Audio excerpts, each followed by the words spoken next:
Hello, in this short tutorial I want to show you the benefits of a line numbering editor using PsyToolkit and also how you switch it on.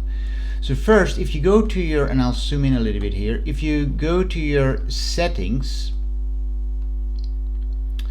and you scroll down, there is an option here, this one, use survey and experiment script editor with line numbers. It says experimental and might cause problems.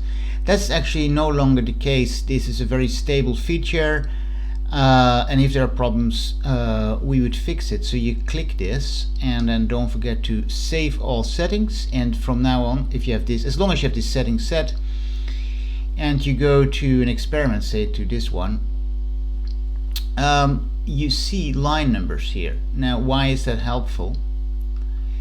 Normally you don't see those line numbers if you don't have that option. Now why is that? Now let's say this is the so-called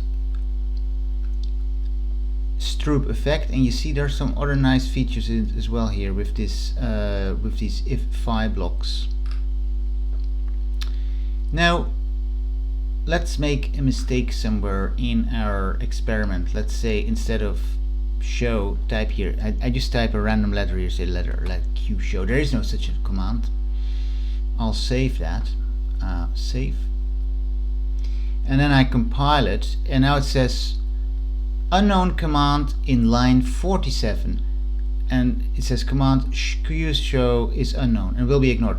Now line 47, so then you can easily find out what line 47 is. So that's the whole reason why I have this. Now you have this both for experiments and also for surveys. So if you have a survey, you have it like this, and similarly if you make a mistake in your survey, you also get feedback with line numbers. Now there was a bug in this actually, and that was just recently fixed. That's why you have currently this general message at the top of the screen. And that's all for this tutorial. In the comments, let us know what you think of that. Thank you for watching, and if you like this sort of content, please like and subscribe.